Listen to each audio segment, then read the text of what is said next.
Avertissement. Il est important de noter que les opinions émises par les invités entendus à cette émission leur appartiennent et ne reflètent pas nécessairement la pensée des collaborateurs de Connaissez-vous.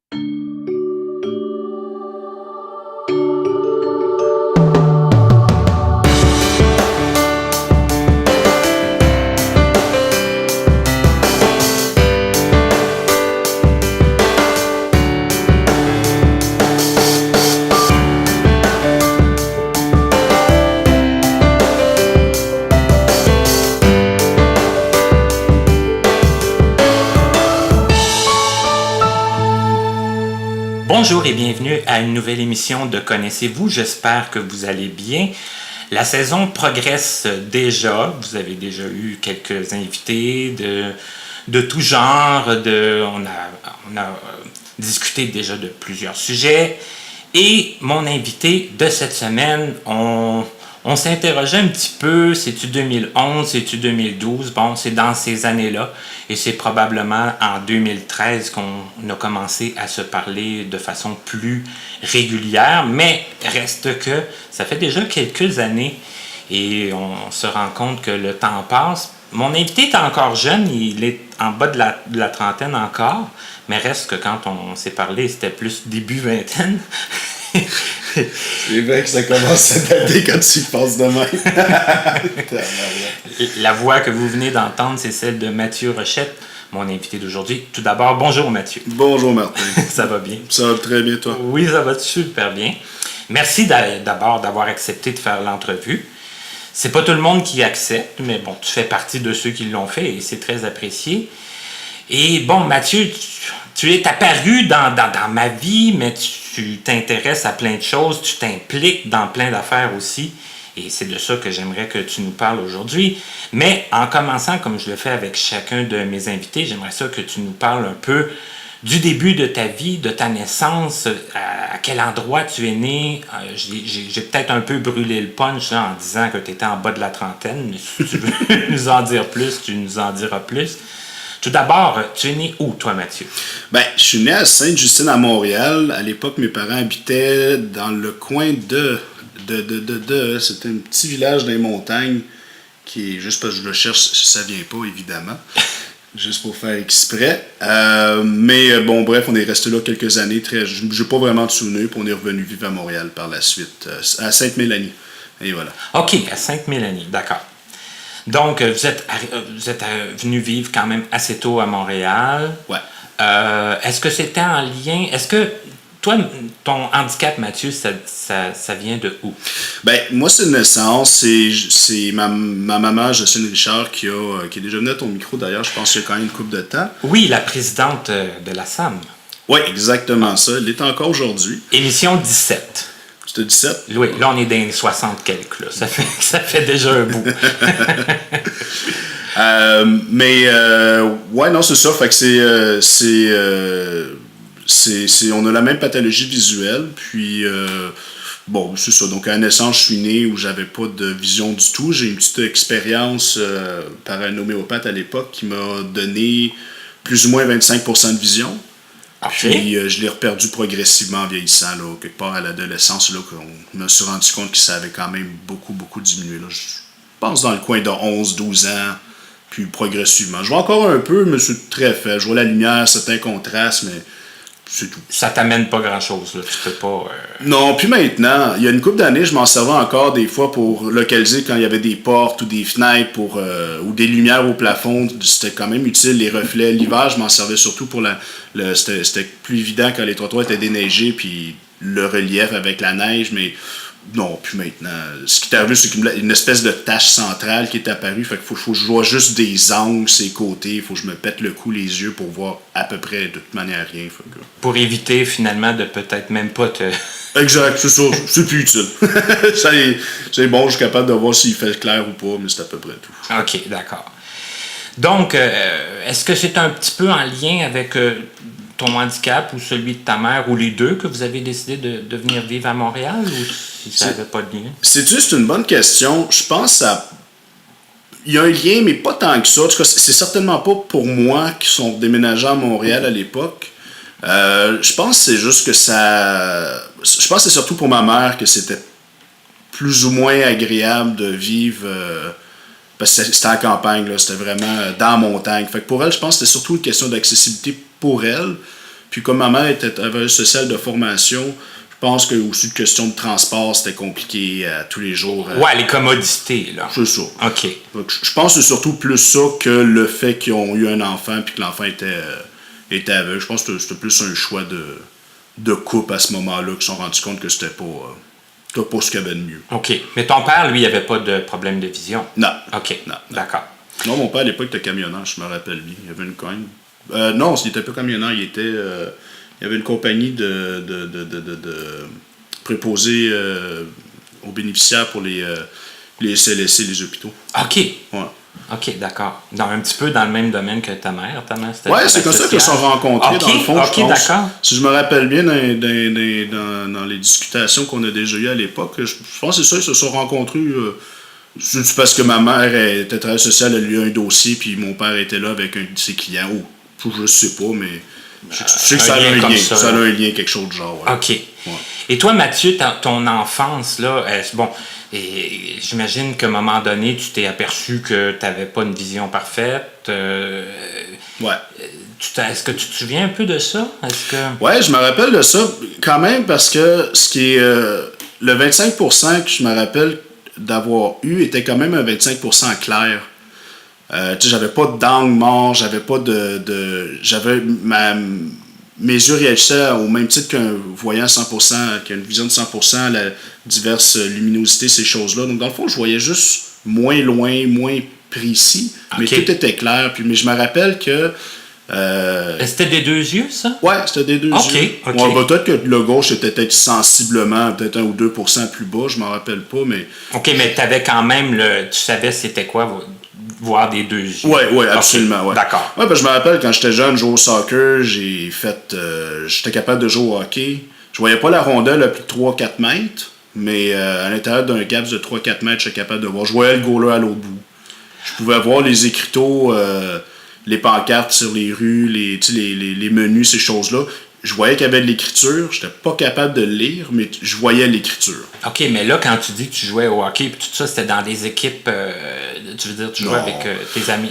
Mes amis, ouais, c'est ça. Mes amis, à l'école, au primaire. OK. Où ce qu'on jouait dans le cours, soit au COSOM, ou des fois, je les... petit, j'ai fait longtemps du patin artistique. Oh!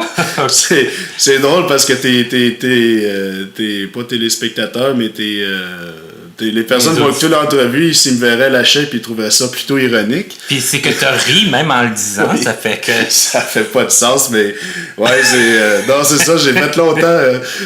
Quand j'étais jeune, je faisais du patin artistique, j'ai fait de la natation, puis j'ai fait... Ouais, ben attends. Ouais, c'est ça. Tu t'en sortiras pas comme ça, là.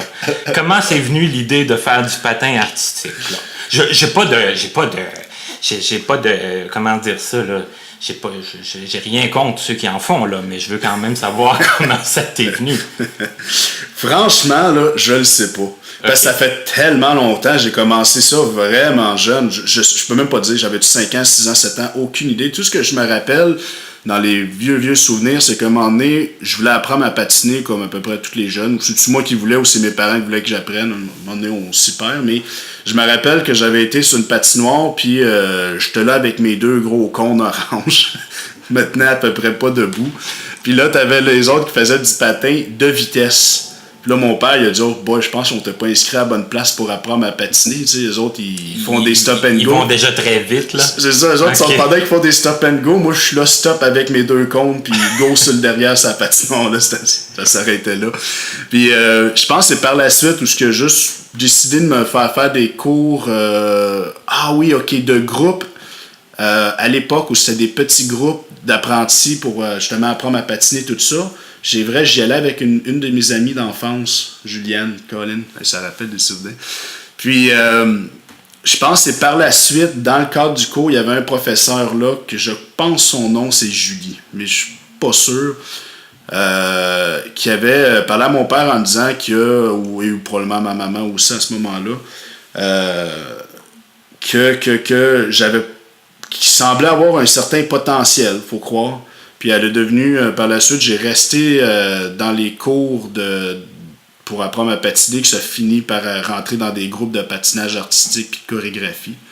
Puis j'ai fait ça un bon bout de temps. Elle est devenue mon professeur privé, où j'avais des cours de groupe, mais surtout des cours individuels avec elle, puisqu'on a fait des montages pour les championnats de Montréal, puis des choses comme ça. D'ailleurs, j'ai même gagné la médaille d'or. OK. Puis ce qui est le plus drôle, c'est que quand je suis monté sur le podium, puis c'est là que tout le monde a compris que tout le monde s'est fait battre par un handicapé visuel. Et ça avait fait... ça avait fait jaser. Hein? Je pense que oui. J'ai pas de gros souvenirs parce que je devais peut-être avoir 8-9 ans, 10 ans maximum, mais ouais, ça avait fait quand même jaser. Puis c'était un beau moment. Je me rappelle encore pareil. Écoute, on avait le spectacle sur des cassettes, là, que on doit plus avoir ça quelque part, mais je me rappelle, c'était cool, c'était vraiment le fun. Mais ouais, non, j'ai déjà été capable de sauter dans les airs en patin en faisant des step-it, Martin. Ce qui est drôle, Mathieu, là, c'est que tu m'avais jamais dit ça avant aujourd'hui, puis tu le dis au micro. Ouais, hein, écoute. T'es conscient quand même que là, il y a quelques personnes qui vont entendre ça, là. Ouais, mais non, mais ça me dérange pas, au contraire, parce que je trouvais ça, écoutez, c'était quand même Puis ça, quand j'étais jeune, mes parents m'ont fait toucher à énormément de choses. Ma mère m'a apporté le goût de la lecture, elle me lisait des histoires, elle m'a apporté tu sais, mon père, il m'a beaucoup traîné dans les arénas, puis j'ai fait de la natation que tu sais, mes parents m'ont inscrit à beaucoup de choses, les scouts, Ah oui, t'as fait des scouts aussi? Longtemps, ouais, Okay. j'ai arrêté ça, je suis plutôt avant le secondaire. Mais ils m'ont inscrit à énormément d'activités. Mais ce qui est quand même je veux dire, la natation, le patin artistique, ce qui fait que même si je suis un gros gaillard, plus tard, quand j'ai fait le goalball, j'imagine on va en reparler plus tard. Oui. Mais veux pas, il y a un bagage génétique qui a été fait qui fait que malgré ma grosse stature, ben il y a une flexibilité de bas du corps qui a toujours été là à cause de ça. Fait que d'un côté, tant mieux. C'est comme j'ai fait du basic, tu sais, je veux dire, j'ai toujours, dès que j'étais TQ, mes parents m'ont mis dans plein d'activités, puis à un moment donné, j'ai fait le choix, mais tant mieux, parce que ça fait partie du bagage, puis c'était le fun. Honnêtement, dans mes souvenirs de patin artistique, j'ai eu énormément de plaisir, surtout quand tu fais je me rappelle le spectacle ou la compétition, puis c'est quelque chose d'être sur une glace, plein de monde dans les estrades, puis c'est un spectacle, là. C'est les mouvements. Tu sais, c'est la grâce, là, j'imagine. Je sais pas comment on appelle ça, là, mais c'est il faut quand même être à l'aise de bouger. Puis de... Exact. Puis il y avait quand même un mouvement. C'était quand même beau parce que tous les mouvements s'enchaînent avec la chorégraphie. Tu sais, c'est quand même une danse, finalement, avec des patins. Tu sais, si on veut voir ça comme ça reste un peu une danse. Tu montes des figures. Puis il y a quand même un gros concours d'agilité, d'habileté, de synchronisme. C'est quand même, ça apporte beaucoup de choses. Dans mes souvenirs, j'ai eu beaucoup de plaisir. C'est plate, j'ai arrêté parce que finalement, j'ai arrêté, c'était aussi bête que mes pieds, de la manière qu'ils étaient faits, j'avais tout le temps des ampoules effrayables dans les patins. Mes parents ont dépensé des centaines et des centaines de dollars pour tenter de trouver des patins adéquats, mais j'étais plus capable. J'avais tellement mal aux pieds que j'en braillais. Ça faisait des grosses ampoules. C'était horrible. Puis à un moment donné, j'ai dit, bon, tanné. Perdu l'intérêt à cause de ça. Mais c'est dommage parce que c'était bien le fun. D'un côté, entre vous et moi, d'un côté, c'est peut-être mieux parce que par la suite, j'ai perdu la vision. Fait que probablement que j'aurais pas été capable de continuer ou ça aurait été. Quoi que ça aurait pu être pété, hein, de pouvoir continuer en disant tu fais maintenant de la danse synchronisée à deux, c'est une patinoire aveugle et voyant. Ça aurait pu être. On aurait peut-être pu voir le côté de ta partenaire, là, le côté guide, là, accompagnateur. C'est vrai que ça aurait pu être quand même quelque chose, mais en tout cas, mais bref, c'est pas arrivé. Dans tous les cas. Mais on voit quand même que le sport est arrivé très vite dans ta vie parce que, bon, tu parles de ta carrure, t'as une carrure sportive, là, Ouais, là, plus à une carrure à retraite, mais non, on peut pas digner quand même. J'ai quand même une certaine. Je prends de la place dans un cadrage de porte. Ouais. Pas nier ça. Mais t'as la voix aussi qui va avec. Hein? T'as une voix quand même assez. On peut dire mâle, hein? Une voix. Ouais, ben, service à public. Puis je présume, ça fait 10 ans que je fais plus que 10 ans que je travaille avec le public. Puis, on a la voix qu'on a. Hein. Ça, c'est sûr. Effectivement. Je veux pas de mérite. C'est comme ça. Mais restons un peu là. Ouais, à l'enfance. À l'enfance. En tout cas, ça donne une idée vers où on s'en va, vers quoi on s'en va. Mais à l'école, Mathieu, comment ça allait? Qu'est-ce que tu as comme souvenir de l'école primaire, secondaire? C'était quoi tu disais, ta mère, elle t'a initié à la lecture, puis ça, je sais que tu lis encore aujourd'hui. Ouais. C'était quoi pour toi l'école? Pour moi, c'est un gros fardeau, l'école. Ça, j'ai toujours détesté l'école. Je l'ai toujours plus vu comme une corvée que d'autres choses. Puis je pense que la seule raison que j'aimais l'école, c'est à cause que ça avait la récréation. Ouais, j'ai jamais été un gros fan d'école. J'ai toujours détesté ça. Mais je peux pas dire que j'ai pas été choyé au niveau des adaptations. J'ai eu quand j'ai commencé au primaire, j'étais au privé. Puis je sais l'école a fait énormément d'efforts pour m'accommoder parce qu'évidemment, le système privé, ils ne pouvaient pas avoir les professeurs itinérants. Je pense que ça s'appelle d'une autre manière, là, mais en tout cas, dans le temps, on appelait ça des professeurs itinérants. Oui. Je sais pas, non, comment ça. Il y en a-tu encore? Ouais, en masse, mais en tout cas, ils portent une autre appellation maintenant. Ouais. Anyway, bref. Je vais rechercher ça parce que je trouve que je fais dur de ne pas savoir ça. Ouais. En même temps, je pense que ça fait 3-4 ans qu'ils ont ça a commencé à entendre ce terme-là. Changé, là. Mais, c'est ça. Fait que, je sais qu'ils ont fait bien des efforts, mais après ça, j'ai été transféré à mon école de quartier. J'ai toujours eu de l'aide. J'ai pas été... même au secondaire...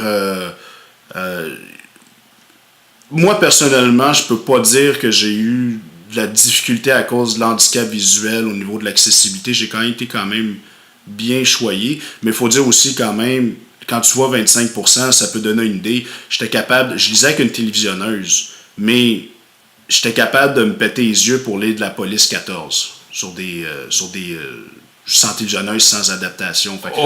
Quand même. Ouais, c'est ça, tu sais. Fait que j'ai pas tant souffert de ça jeune parce que je voyais quand même, tu sais, je voyais quand même assez bien pour passer inaperçu. Puis, tu sais, j'ai fait tous les cours, j'ai pas eu de crédit, j'ai pas eu d'abstention de quoi que ce soit. Puis, en plus, fin de primaire, j'ai été à Saint-Enfant-Jésus, qui était l'école... Ah oui, il y avait le bureau là, de l'île de Montréal. En tout cas, je pense qu'il y a 2 commissions scolaires à Montréal, une des 2. Là. Puis il y avait du handicapé visuel là, il y avait du handicapé de d'autres physiques, je crois aussi. Ouais, auditif, si je me rappelle bien. OK. Fait que tu sais, j'ai pas été... C'est ça, j'ai été chanceux, puis au secondaire, je sais que c'est là, quand j'ai commencé à perdre plus la vision, là, ça a été plus compliqué, le secondaire. Là, t'es différent. Pas la même... puis vraiment, là, pour vous donner un exemple, pendant d'un été, j'étais capable de lire les billets, les chiffres sur les billets de monnaie, puis à la fin de l'été, j'étais plus capable. OK. Ça s'est fait... Ça a droppé sec. Assez vite. Ouais. Puis pendant l'été, j'allais dire en plus, mais d'un sens, ça serait arrivé pendant l'année scolaire, ça aurait été tout aussi... Ça aurait été la même package deal, mais ça... Juste pour dire, là, ça a vraiment droppé, ça a diminué là, énormément rapidement.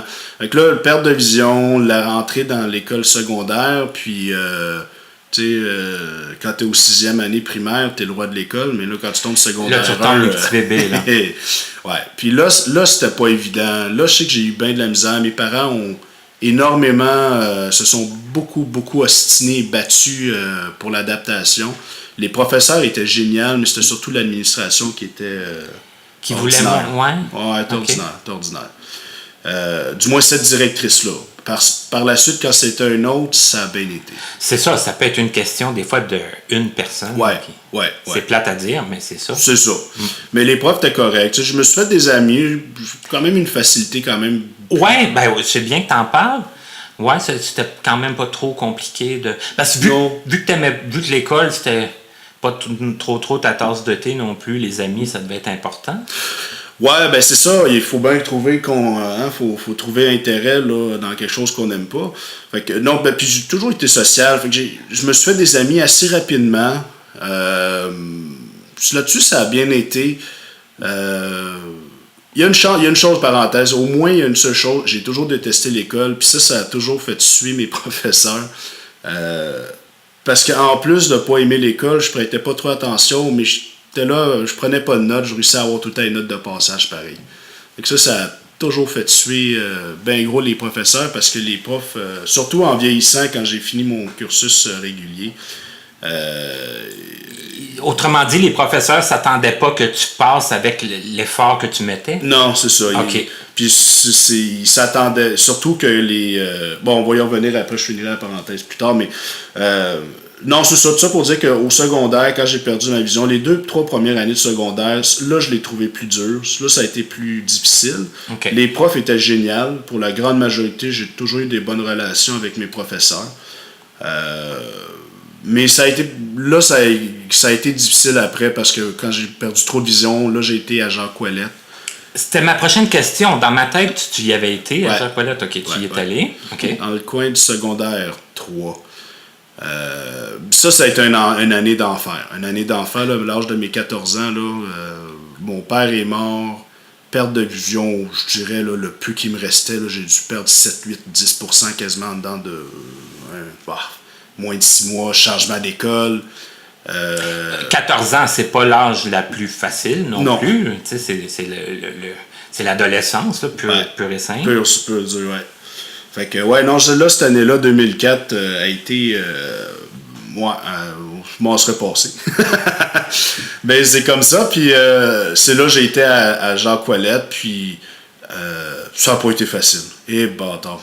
Excusez, là, mais ouf. La perte de vision, l'acceptation en pleine adolescence, révolté, fâché, insulté. Ouais, non, ça n'a pas été. C'était pas une belle période. T'en voulais un peu à la vie, on peut dire ça comme ça? Ouais, carrément. Ouais, j'étais enragé. Complètement enragé. Complètement enragé. Mais bon, ça a fini par se... C'est ça a duré un temps, puis après, ça... Passer à autre chose. Les nuages se sont un peu dispersés, j'imagine? Ouais. Mm-hmm. Puis, quand même, ce qui est la chose la plus comique à Jacques Ouellette, autant au début, quand j'étais arrivé là, j'avais tout ce que je voulais, c'était partir. Puis, la dernière année de secondaire, il voulait que je retourne au régulier, puis ma maman, puis moi, on a lutté de toutes nos forces pour que je puisse finir mon secondaire là-bas. Je trouvais ça tellement impertinent de retourner dans le milieu régulier pour une année. Puis finalement, j'étais bien à Jacques Ouellette. Finalement, overall, je peux le dire, à la fin, ça m'a permis de finir mon secondaire. Puis surtout, ça m'a permis aussi de faire mes matières fortes avec une bonne adaptation, avec du monde compétent. Puis comme j'étais pogné entre l'ancienne réforme, puis l'ancien programme, c'est-à-dire puis la réforme, j'ai pu faire quand même mes matières fortes sans être obligé de passer au travers des nouvelles normes. Ouais. Fait que ça avait été... La dernière année, elle a été... La première partie de l'année du secondaire 5 avait été rough parce qu'il fallait que je fasse des 436 puis des scientifiques 436 en 3-4 mois. Oh. Ouais, c'était... L'examen final, il a fallu que je refasse les 3 examens de maths, les 416, 426, 436, les 3 un à la suite de l'autre dans la même journée. Ah ouais! Quelle horreur! Oui. Oh boy! Ah oui, c'était moi, j'ai pas fait ça, les 436. Hein? Bon, c'est pas si pire. Honnêtement, c'est pas si pire. Entre le 426 et le 436, il n'y a pas une grosse différence. Le 426, moi, j'ai pas connu ça. J'ai fait le 416, là. Ça, oui. Ouais, là, il y a une méchante différence, ouais. Mais c'est du pelletage de nuages. Écoute, c'est juste des théorèmes qu'on apprend de plus. C'est tellement inutile, mais bon. Ça a l'air que c'était bien important pour le cégep. Même si je voulais pas y aller, je me suis dit... J'avais pas l'intention d'aller plus loin que le secondaire 5 dans ma tête, mais je me suis dit aussi bien faire... Comme j'ai dit, je suis un paresseux, je déteste l'école, mais les capacités étaient là. Fait que je me suis dit, je veux les faire, parce que si je peux décider de changer d'avis plus tard... Ça sera fait. Mm-hmm. J'aurai mes matières fortes, donc ça va m'empêcher. J'aurai pas besoin de recommencer ça. Fait que je les ai faites, j'ai passé, puis ça a été... C'est ça. Ça a été chiant. 3-4 mois pour faire du 436. Oui, parce que là, on s'entend que c'est ça, là, c'était très rapproché. Là. Ouais. Non, c'était plate. Mais ce que j'aime dans ce que tu dis, dans le fond, puis c'est pas parce que je prône là, l'école Jacques Ouellette, c'est que quand même, tu as trouvé ton compte à l'école. Complètement. Tu as fini ton secondaire. Tu as fait des matières fortes. Ouais. Bon, tu savais que tu n'avais pas envie d'aller au cégep à ce moment-là. Comment tu t'es perçu, ça, de ne pas vouloir aller au cégep dans ces années-là? C'est ça. Mes professeurs étaient tous, pour la plupart, plutôt vraiment fâchés que je voulais pas continuer à aller à l'école. Parce que c'est ça qui arrive. Quand je dis que j'avais quand même je disais que, dans le fond, les notes de passage, j'étais tout le temps en français. J'ai jamais été excellent en écriture puis en français en général. Mais tout ce qui était mathématiques, c'est réel, là. C'est pas vraiment une fierté, mais sans trop me forcer. Tout ce qui est sciences, mathématiques, j'ai toujours aussi entre du 80-85%. L'histoire, la géographie, ça a toujours été des notes en haut de 75. La géographie, tu réussissais quand même à visualiser. Là, mais c'est facile, écoute, ça pour ça, mais Jacques Ouellette, pour ça, oui. C'est des grosses cartes, ces murs, là, qui sont toutes en relief, en bois, en grosses. Écoute, c'est. Ben, je pense que moi, j'aurais aimé ça faire mon secondaire à Jacques Ouellette, ne serait-ce que pour ça. Écoute, c'est pour ça que je dis, sincèrement, puis à l'époque, si on revient plutôt loin, tu avais tous ceux qui étaient dans l'âge de ma mère, là, où ils vivaient au couvent, puis l'intégration n'existait pas. C'est ça, là. Et après ça, tu as eu l'intégration, et là, tu as comme si tu en as encore comme qui peuvent aller à Jacques Ouellette, mais la majorité, c'est de plus en plus rare. C'est de plus en plus rare. Mais honnêtement, là, pour avoir vécu les deux, c'est sûr que le fait que j'étais au secondaire régulier, quand même une couple d'années, a fait que j'ai connu des amis que je parle encore d'ailleurs. Et si je compare à Jacques Ouellette, où j'en parle pas. Ça, je peux. Ah non, c'est pas vrai, c'est faux. Au moins, il y en a une. Une de mes amies que je parle encore, mais les contacts, c'est pas pareil parce que quand, au secondaire régulier, on est tous des amis de quartier, fait que plus ou moins proches. À Jacques Ouellette, on peut être loin, partout. Là. C'est ça. Fait que. Puis la majorité, quand on va pas se le cacher, moi j'étais fâché, j'étais en crise, j'étais pas le seul. Hein? Fait qu'il y en a quand même quelques-uns là-dedans, je présume que quand ils sont partis, parce qu'il y en a là-dedans qui vont rester 1 an, 2 ans maximum, juste le temps d'aller chercher les outils qu'ils ont besoin pour retourner au régulier, ben après ça, ils veulent. Il y en a beaucoup là-dedans qui veulent rester dans leur école de quartier, ils veulent plus avoir de liens puis de contact. C'est ça. Uh-huh. Puis tu sais, donc moi, mais au niveau académique, franchement, personnellement, ça m'a sauvé. Parce que quand je suis arrivé à Jacques Ouellette, j'avais quand même beaucoup de lacunes. J'ai eu des cours qui avaient été crédités auparavant ou ce qu'il n'y avait pas faire de la géométrie. Quand tu as un professeur qui doit enseigner à 30 élèves, puis là, c'est des cours de géométrie, comment tu fais ça pour enseigner ça à quelqu'un qui voit beau? Ben, c'est ça, là. C'est ça, à un moment donné. Donc, il y a des choses comme ça que j'ai pas fait. L'enseigner puis réaliser les tâches qui s'y rattachent. Mmh. Exact. Fait que, moi, Jacques Ouellette, autant au niveau académique que au niveau de l'ambiance, ou ce que c'est. Quand tu es en perte de vision, quand même, j'ai pu faire du sport là-bas, il y avait une piscine, les cours, on a pu faire des cours d'informatique. De l'art plastique. Tu sais, je veux dire, veux pas, ça c'est génial. Ben oui, c'est vrai, là, par exemple, parce que l'art plastique, bon, j'en connais qui en ont fait à l'école régulière, là, mais bon, à Jacques Ouellette. Écoute, on a fait de la sculpture. Ben oui. Puis, c'est ça. Fait que, tu sais, au niveau de ça, moi je pense que la seule chose que je peux dire, par contre, c'est que l'école, quand tu es un handicap, quand tu vis avec un handicap quelconque, que tu fréquentes le milieu d'irrégulier, ça te forge un caractère différent que si tu as été un peu dans ta communauté tout ton cursus. Ça, c'est clair que la vision que tu as sur le monde extérieur est clairement pas pareille. Puis je le dis comme ça parce que j'ai pu voir la différence. Tu l'avais vu avant un peu, comment c'était? quand même. Oui, puis j'ai vu des gens aussi qui ont gradué, qui ont juste fréquenté Jacques Ouellette, puis que du jour au lendemain, ont fait leur primaire là-bas, leur secondaire là-bas. Ça arrive au cégep. C'est une marge, là. Oh, c'est énorme. Et là, puis j'en ai vu beaucoup, j'en ai vu beaucoup, c'est faux, là, mais quand même quelques-uns, tu sais. Assez pour te faire quand même une idée puis une comparaison, là. Ouais. Mm-hmm. Mais par contre, Jacques Ouellette, il donne des outils qui fait qu'au moins académiquement, t'es pas en arrière. Pour même dire, sur certains aspects, tu peux même quasiment être un peu en avant, parce qu'il reste quand même des cours t'as un professeur avec 3-4 élèves, 5 élèves maximum, tu sais. Puis personnellement, puis j'en connais aussi d'autres qui ont eu la même chance que moi, on n'aurait pas pu faire des mathématiques ou des sciences fortes au régulier. Ça, c'est sûr que non. Là, je parle surtout les aveugles complets, quand c'est en braille et tout ça. Ben moi, en tout cas, ça marcherait pas marcher. Moi, je peux te dire que, bon, j'ai encore un peu de vision, mais tu sais, je faisais tout à la télévisionneuse, là. Ouais. Puis bon, le prof, des fois, j'y allais le midi, là, puis elle m'expliquait, là, bon, c'était quoi les translations, puis les rotations, puis... Ouais. Elle m'en faisait faire un ou deux, là, mais là, elle disait, bon, tu sais, s'il y a un examen, s'il y a une question dans l'examen du ministère là-dessus, là, tu sais, en voulant dire, on n'insistera pas trop, là. Ouais. Mais, tu sais, je parlais des maths 4-16 tantôt, mais faire les 4-36, moi, je trouvais ça inconcevable, là, au régulier. Ouais, puis en plus, c'est du n'importe quoi, en tout cas. Mais, non, mais c'est du n'importe quoi. Écoute, faut que tu apprennes des calculs qui font aucun sens, à moins que tu décides d'un jour de devenir architecte. De t'en aller dans quelque chose tu vas vraiment avoir besoin de ça. Exact. Sinon, c'est une inutilité...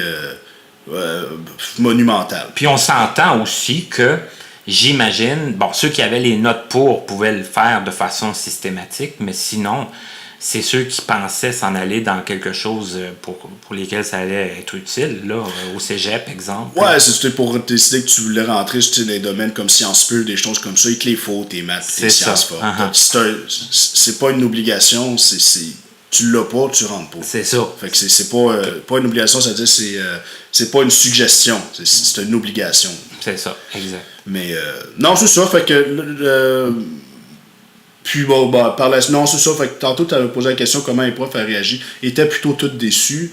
Je sais que ma mère a bien aimé ça, que je continue, que j'aille faire des études, mais en même temps, ça a été un peu l'argument quand on a décidé, quand elle s'est battue pour que je reste là. Elle a dit, permettez-lui donc de finir son secondaire 5 comme du monde, puis après ça, on verra. Mais au moins, donnez-lui cette chance-là de finir son cursus régulier avec les meilleures chances au monde, puis il fera ce qu'il voudra après. De toute façon, il va être majeur. Fait que, mais là, c'est bien que tu me ramènes un peu à la question de départ, parce que, dans le fond, là, moi, ce que je veux savoir, puis ce qu'on veut probablement tous savoir, c'est que là, tu savais que tu voulais pas aller au cégep, ouais. Mais qu'est-ce que tu voulais faire? Ben, ce qui est arrivé, c'est que en 2007, quand j'étais encore au secondaire, je voulais avoir un emploi d'été que j'ai fini par trouver comme serveur en eau noire. OK, déjà à ce moment-là. Ouais, OK. Ouais. Puis, parce qu'il y avait ouvert, si je me trompe pas, dans le coin de septembre ou octobre 2007. Non, c'est ça. Fait que, en même temps, puis ça c'est drôle, hein, ça, écoute, plus j'en parle, je jouais au hockey avec Hibou une fois de temps en temps. Je n'ai pas joué longtemps. Puis il y avait un gars qui s'appelait Raymond qui travaillait là comme serveur. Puis il m'a dit, appelle Mo, il cherche du monde. J'ai appelé Mo. J'ai fait l'entrevue, puis j'ai commencé à travailler pendant l'été. Puis finalement, j'ai continué à travailler même en étant au secondaire.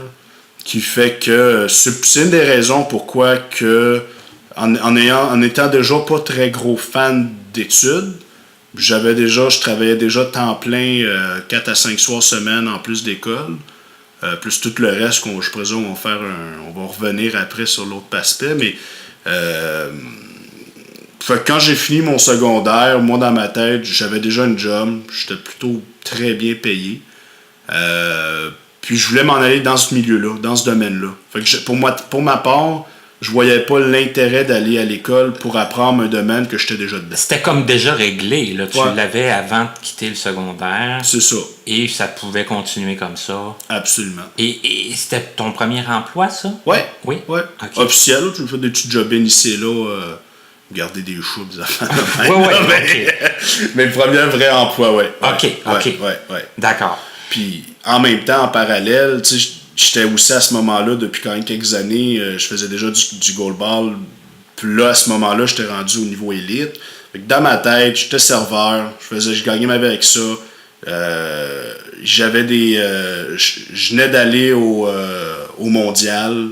Dans ma tête, j'étais rendu à une autre étape. Je me suis dit, je vais continuer. À un moment donné, je vais continuer à m'améliorer. Puis, je vais finir par être représentant national senior. Bon, qui fait que je vais quand même avoir le carding puis ces choses-là. Donc, tu sais, dans ma tête, là, c'était. Mais c'est ça. Tu vas vite un peu, là. Moi, j'aimerais ça que tu expliques comment ça t'est venu, premièrement, l'idée de jouer. Puis comme. Le goalball? Ouais. Puis comment ça progresse, tout ça, là? Parce que, le goalball, bon, on va revenir un peu en arrière. C'était... Parce que je te demande ça surtout parce que, bon, toi, tu avais fait du sport avant. Ouais. Là, à Jacques Ouellette, bon, il y a des cours d'éducation physique, il y a une piscine, tout ça. Ouais. Mais après ça, là, si on veut élargir un peu, là, puis au-delà de l'école, il faut faire des démarches par soi-même, là. Ouais, c'est ça. Ben, écoutez, le goalball, ça remonte à vraiment longtemps. Là, les dates, là, je m'y perds, mais on va parler de début secondaire. Bon, mettons. OK. Dans ces eaux-là, où j'avais été à un camp de l'INCA, CAFNET, je me trompe pas que ça s'appelle. C'était une semaine, peut-être 2 semaines, là, je m'en rappelle pas, mais dans le cadre de cette semaine ou 2 semaines-là, on faisait diverses activités. Principalement, c'était de l'informatique. Si je m'appelle bien, on fallait monter un blog ou quelque chose du genre dans les bureaux. Puis on était logés des résidences d'une université quelconque. Puis on allait le jour dans les locaux de l'INCA. Puis au travers de tout ça, on est allé faire du judo. C'est vrai, j'ai fait du judo aussi très longtemps, petit jeune. Ça vient de me rappeler le souvenir. Ben, ça, j'ai moins de misère à t'imaginer que... Ouais, le judo, ouais. Non, c'est parce que le professeur qui était là, qui faisait la démonstration du judo, il m'avait reconnu parce qu'on allait à la même école. Puis ça faisait quand même 1 an à ce moment-là que j'avais arrêté d'en faire. Je devais avoir 15 ans. Okay. Parce que je devais avoir dans ces eaux-là parce que je me rappelle que j'ai arrêté le judo quand mon père est décédé.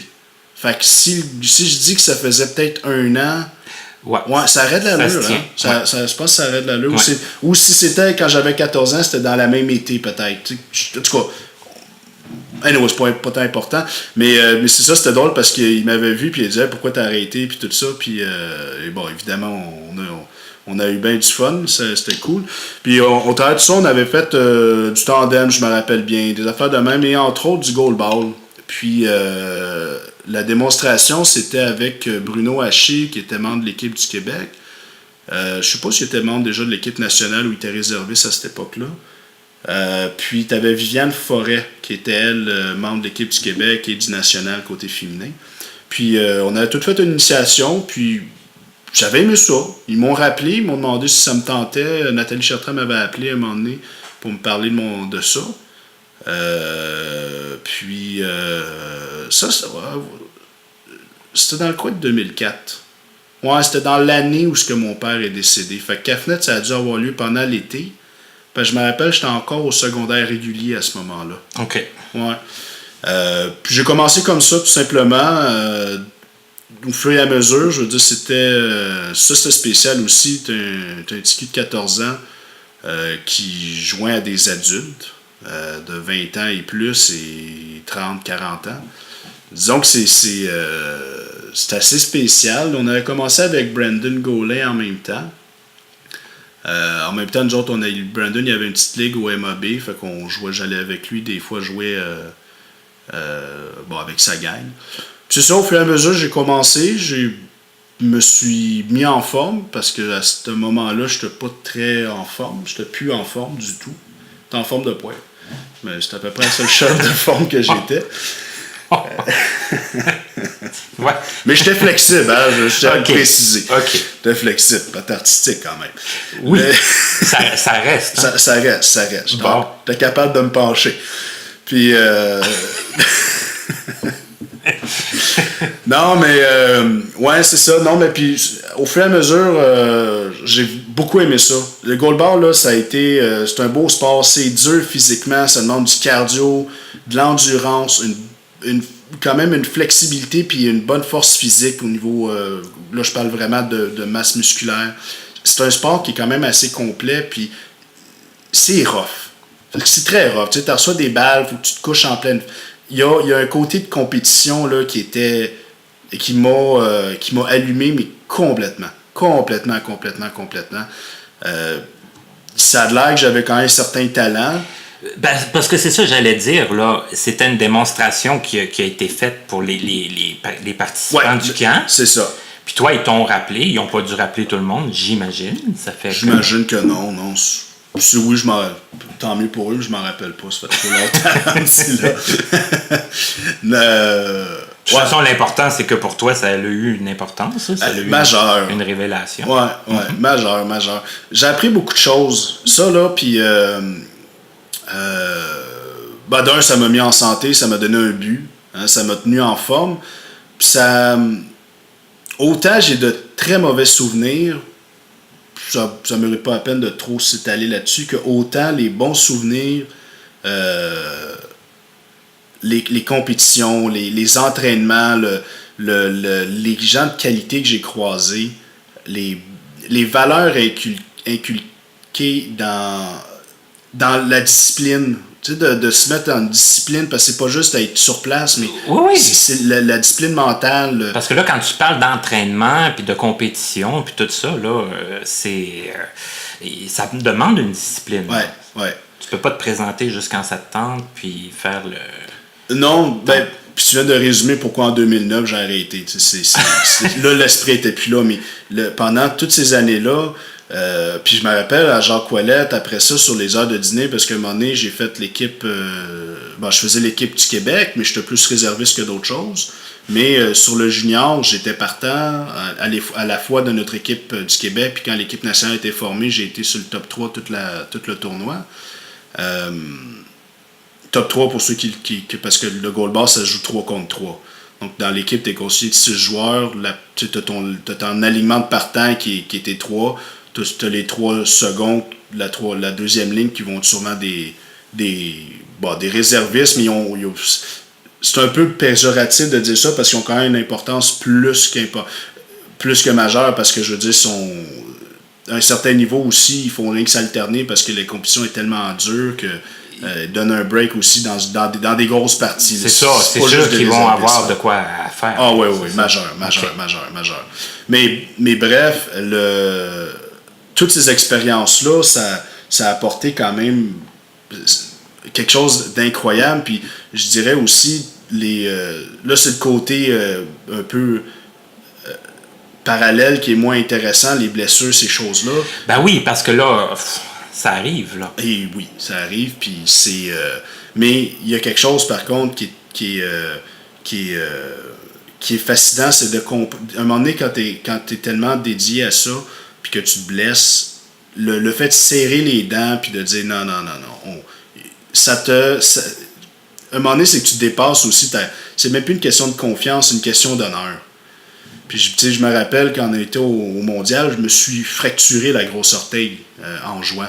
Et j'ai serré les dents, puis j'ai fini le tournoi, puis il n'y a rien à faire. Oui, t'es fracturé, qu'est-ce que je te dis. Mais t'apprends aussi à t'endurcir.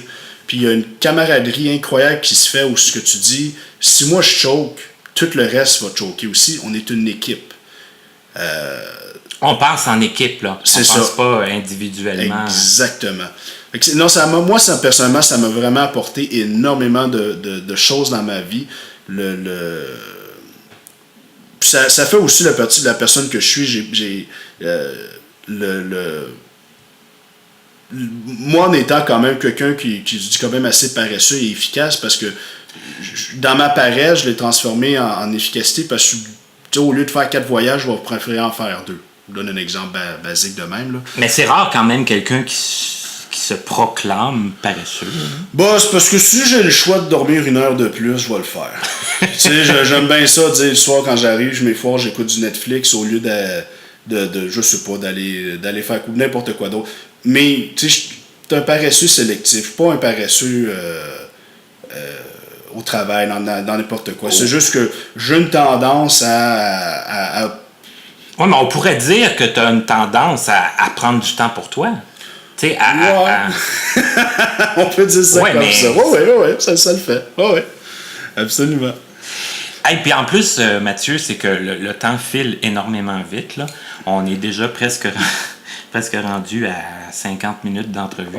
C'est pour ça que mon café commence à être tiède. Je comprends, là. Mais tu sais, tu disais, bon, en 2009, il y avait moins de passion. Ouais. T'as changé un peu de branche, là, j'imagine. Puis tu disais, bon, t'as fréquenté des gens plus âgés que toi. Ouais. Et ça sert aussi parce que là, c'est comme le préambule que je fais pour la deuxième partie de l'entrevue. Tu t'es impliqué dans d'autres associations. Ouais. Puis dans les associations, on se le cachera pas, il n'y a pas tant de jeunes que ça. C'est souvent des personnes plus âgées que nous. Donc, ça peut amener, j'imagine, un positif. Puis les jeunes, comme ils sont habituellement bienvenus dans ces associations-là, j'imagine que ça aide à vouloir s'impliquer. Ouais. Je ne l'avais pas fait pour ça à l'époque. Non. Mais c'est sûr que oui, c'est sûr que c'est un objet. Ça fait partie de la chose. Mais ouais, non, pour ma part, je pense pas que c'était tant ça. C'était complètement autre chose. Je pense que c'était juste le fait de vouloir m'impliquer puis faire quelque chose de différent. Puis un peu faire la continuation d'un peu dans le milieu que j'étais avec mes idées puis sur certaines choses. Mais parce que j'ai pas. Ça fait longtemps que je m'implique dans le milieu, mais je fais pas tant d'activités que ça dans le milieu. Ironiquement parlant, là. OK. Ouais, non, c'est ça. J'ai toujours. J'en ai fait, là. Je sais pas que j'en fais pas.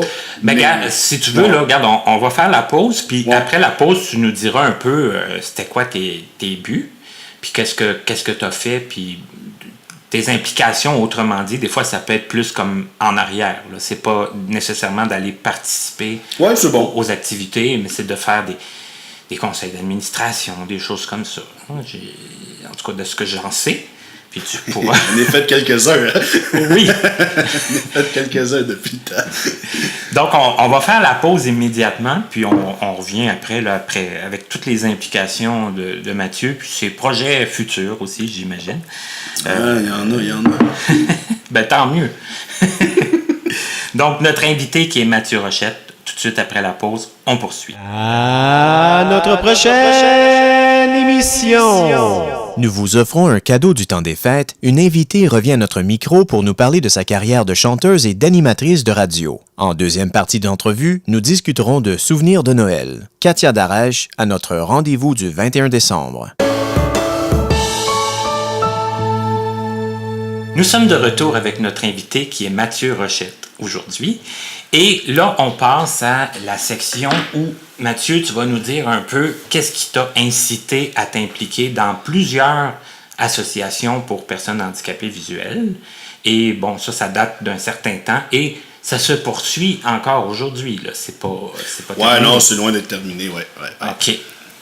Donc, tu dirais, ça a commencé où? La première implication que j'ai faite, c'était au conseil étudiant JO. OK. On a fait un gros débat pour être capable d'aller pouvoir se pogner du café.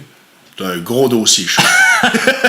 Oui, mais le café, c'est important. Écoute, il y avait une machine à café, mais elle était seulement dans la salle des profs. Puis nous autres, on voulait convaincre la direction qu'on était responsable de pouvoir aller prendre du café, le mettre dans des mugs fermés, puis qu'il n'y allait pas de danger. En tout cas. Fait que, on a gagné notre point pour que l'année d'après, finalement, ça a passé ça. Ça n'a pas marché. Mais, ça n'a pas marché. Non, ils ont finalement décidé que... Pas de café. Pas de café, c'est ça. Trop compliqué. Mais après ça, j'ai commencé à m'impliquer avec la SAM. J'avais été j'avais été là. Pour franchement, là, c'est dur à dire. Je me rappelle pas précisément pourquoi. Mais je sais que j'ai été avec la SAM pendant un bout de temps où on avait décidé de... J'avais décidé que j'avais des projets que je voulais monter. Il y avait du hockey COSOM qu'on avait monté à l'époque. J'avais le goût de m'impliquer. J'avais le goût de faire de quoi de différent. À ce moment-là, dans le fond, je continuais à travailler. Puis, c'était pas tant de se trouver une occupation. C'était plus j'avais le temps, j'avais le goût. Puis bon, c'est ça. J'ai commencé là. En même temps, en parallèle, je m'amusais dans d'autres associations. J'allais jouer au poker avec Lars. J'avais été au Cercle Ville-Marie aussi. Une couple d'affaires ici et là. Puis, j'ai arrêté par la suite parce que j'avais des implications professionnelles qui m'avaient amené à autre chose. Puis, j'ai quand même continué un peu de loin dans d'autres choses qui j'avais pas de rôle précis, mais qui étaient, on va dire, il faut donner un terme, conseiller. Tiens. Okay. Dans diverses personnes que je connaissais au niveau des associations qui me posaient des questions, ces choses-là. Donc, j'avais quitté un peu, mais j'avais resté quand même proche. Puis, je me suis beaucoup impliqué par la suite pour les échecs. Ça a été quand même pour la GEV. C'est ça, parce que t'es joueur d'échecs. Ouais, j'ai toujours aimé ça, jouer aux échecs. J'ai fait j'ai fait les tournois qu'on a dans notre communauté. Dans le milieu, là. Dans le milieu. J'ai fait des tournois dans la FQE, la Fédération des échecs du Québec, avec parmi tous les voyants, finalement, la grosse fédération québécoise. Puis les échecs, c'est ça, je me suis beaucoup impliqué à la GEV. J'ai été là pendant plusieurs années.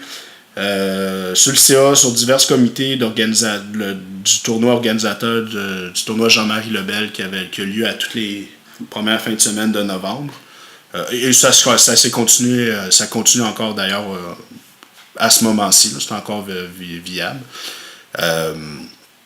Puis c'est ça, en fait, puis je me suis impliqué aussi avec Lars, pas exactement pour les mêmes raisons. Lars, c'est qu'à un moment donné, il y avait une situation critique, puis je trouvais ça triste qu'une association que ça fait autant d'années qu'elle existe, qui sont sur le bord finalement de fermer les portes parce qu'il y a un manque d'implication. Ce que je me rends compte avec le temps, j'aime pas tant participer aux activités dans le milieu. Puis c'est pas parce que j'aime pas les gens du milieu, c'est vraiment pas ça, au contraire.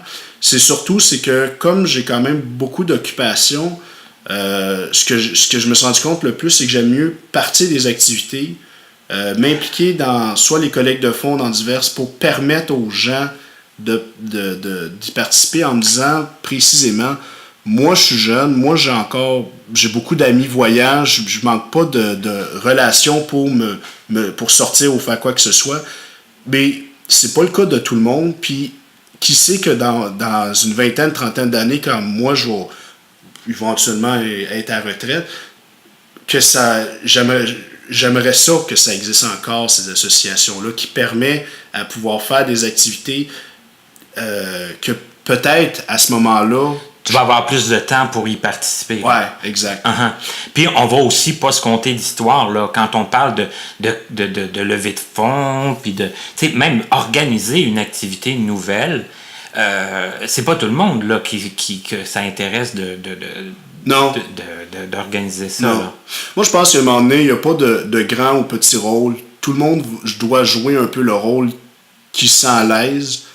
Puis, à un moment donné, je me rappelle, j'avais animé une assemblée générale parce que j'étais le président d'une des associations. Puis, je me rappelle, j'avais dit, puis c'était sincère et ça l'est toujours, la plus grande implication qu'un membre peut faire vis-à-vis son CA, c'est de participer aux activités. C'est ça. Et ça, c'est une énorme responsabilité, puis une énorme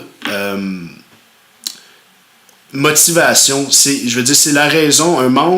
Une association existe parce qu'il y a des membres, puis il y en a qui vont organiser des choses au CA, puis il y en a d'autres qui vont y participer, puis ça va de soi, c'est un tout.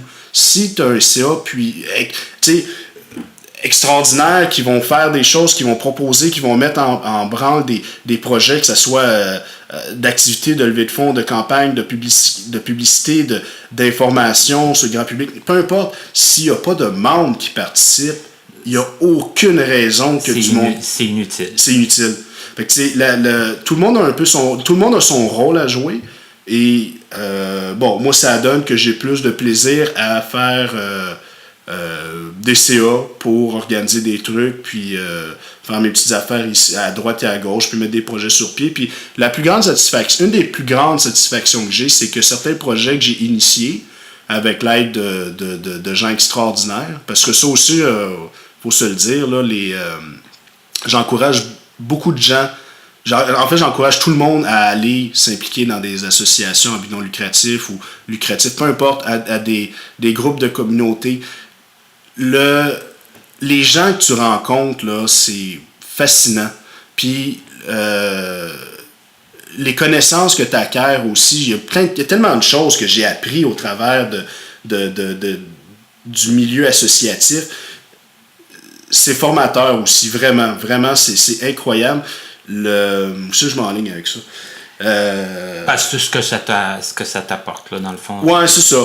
Les gens, que les gens participent aux activités que les gens qui s'impliquent sur les CA organisent et puis qui apportent des idées de temps en temps. C'est aussi. ça. Ah oui, c'est ça, je voulais dire tantôt. Puis une de mes grandes satisfactions, c'est quand il y a un projet qui est mis sur la table, qui part, qui fonctionne, puis que je me rends compte que moi, je suis plus du tout impliqué dans ce projet-là et qui continue. Que ça se poursuit. Et ça, c'est génial, parce que c'est ce qui est le plus décevant quand tu travailles, que tu montes des projets. D'un, c'est que ça marche pas pour X, Y raison. Parce qu'on va aussi on va se le dire, c'est pas parce que tu as mis des centaines d'heures que ça va marcher ça nécessairement. fonctionne pas toujours. Ouais, calvasse, non. Mais ce qui est vraiment le plus satisfaisant, une des choses que je trouve le plus satisfaisante, c'est que quand tu mets quelque chose sur pied et que tu te rends compte que ça continue et que t'es même plus là, je trouve que c'est un projet ça veut dire que ça a allumé assez de gens que il continue. Et c'est ça qui est le plus... on le voit dans un paquet d'autres choses dont il fait là, depuis très longtemps. Que ce soit dans la vie communautaire, que ce soit dans la vie handicapée, peu importe le terme qu'on veut utiliser, ou dans la vie courante, dans n'importe quoi. C'est le fun de se rendre compte que des projets qui sont mis sur pied, qui continuent pendant des années, et que c'est même plus les membres, pour demeurer encore une fois, fondateurs qui l'ont fait. Ça veut dire que c'est un beau projet qui a été fait pour les bonnes raisons. Ça a nécessité assez d'intérêt là, pour que ça perdure. Ouais. Mm-hmm. Mais toi, Mathieu, ce qui est le fun aussi, parce que, bon, c'est beau, les implications dans le milieu, mais c'est du bénévolat. Ouais. Mais toi, tu travailles. Et tu travailles, disons, 2 fois plutôt qu'une. Là. Ouais, j'ai 2 jobs. Est-ce que tu veux aussi nous parler rapidement peut-être de tes 2 travails? Ouais, ben actuellement, je travaille pour un studio de massothérapie qui s'appelle Hands That See, Mains qui voient, qui est dans l'ouest de la ville. Là-bas, dans le fond, mon titre officiel, c'est réceptionniste, mais je fais beaucoup de secrétariat, un petit peu de comptabilité, mais c'est surtout de la gestion d'horaire d'employés avec. OK, t'es pas massothérapeute. Pas encore, non. Ça va. Ça s'en vient. En janvier, je rentre à l'école pour faire mon premier diplôme là-dedans. Ah, c'est que les grosses mains costaudes vont servir. C'est ça, exactement. Ils vont servir. Puis. Là, je sens que je t'ai déstabilisé. Non, c'est parce que je me dis jusqu'à quel point je peux sortir quelque chose ou pas. On a-tu mis le 18 ans et plus finalement au début? Non, on l'a pas mis. Bon, on va se garder une petite gêne. Mais, ouais, non, c'est ça. Fait que ça, j'occupe des fonctions. Dans le fond, je suis un peu l'homme à tout faire là-bas. Je touche à énormément de choses. Puis ça, c'est une magnifique expérience, vraiment. Là, j'adore ça. Puis l'autre, bon, je travaille aussi. Je suis retourné travailler comme serveur à Au-Noir parce que j'avais arrêté ça dans le coin de 2011-2012. Puis j'ai recommencé en novembre passé à temps partiel pour arrondir les fins de mois. Puis, ouais, c'est et là, t'es serveur? Ouais, je suis retourné travailler comme serveur. OK. Ouais. D'accord. Ouais. Et là, Mathieu, on va finir bientôt l'entrevue, mais une petite question, là. Tu disais, bon, au secondaire, te faire des amis, c'était pas un problème. Te faire des petites copines, comment ça se passe? Ouais, ben, ça c'est... au tout cas, du moins au secondaire, pas eu trop de problème. Ça s'est bien passé. J'ai été longtemps avec une de mes copines. Avec une copine, au moins 2 ans et demi, facile. Plus les années qu'on s'est cruisé. Le temps de la comment on pourrait dire ça? Là? Les préliminaires ont été longs. Ouais, été longs, ouais. Non, ça s'est bien passé. Je dirais que c'est sûr qu'en vieillissant, même si je suis pas vieux, c'est pas pareil. Parce qu'avant, tu rencontres des gens au secondaire, tu sais, dans des activités, dans des choses comme ça. Là, maintenant, j'en rencontre énormément de gens, mais c'est dans le public. Il y a une relation professionnelle, mais je dirais qu'au secondaire, j'ai pas eu de misère.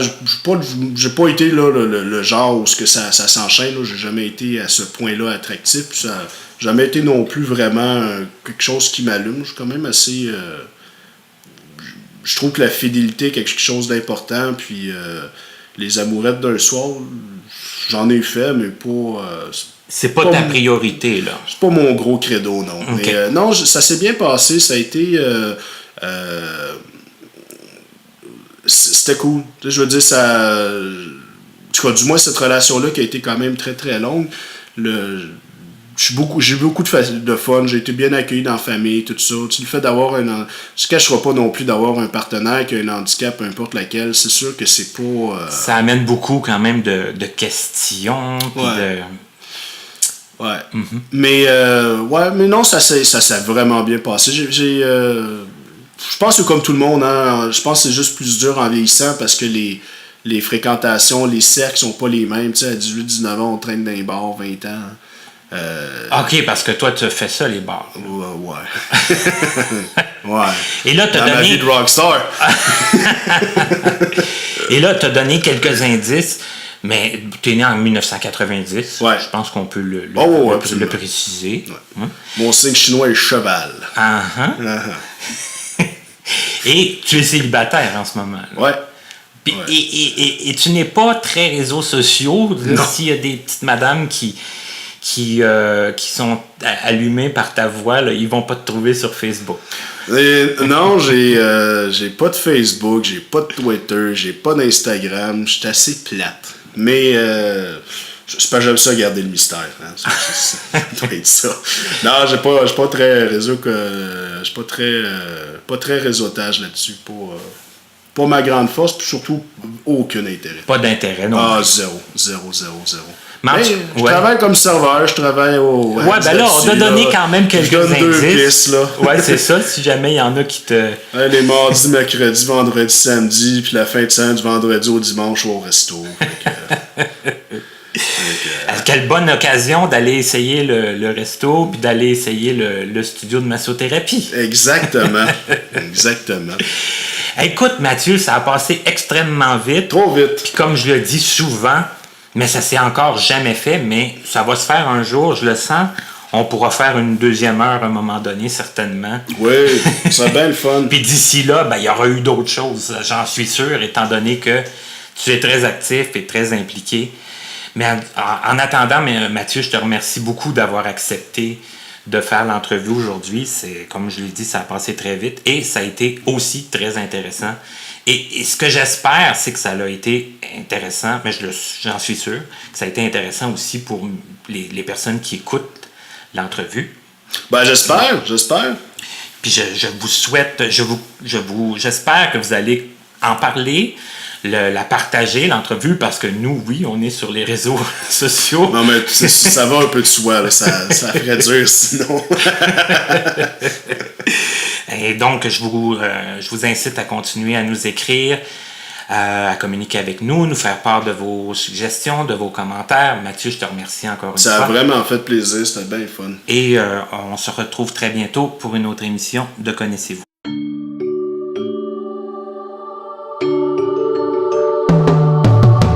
Vous pouvez communiquer avec nous en passant par notre site internet au www.martinchouinard.com ou à l'adresse courriel connaissez-vous2017@gmail.com sans tiret. Nous sommes aussi accessibles sur Facebook et YouTube. Nous remercions l'Association des aveugles de la Rive-Sud ainsi que la compagnie Point par Point Inc. de nous prêter gracieusement leurs locaux pour l'enregistrement de certaines de nos entrevues. À l'animation, Martin Chouinard. À la voix, la musique, à l'édition et la mise en ligne, Stéphane Pilon, en collaboration avec Papillon Sonic. À la prochaine.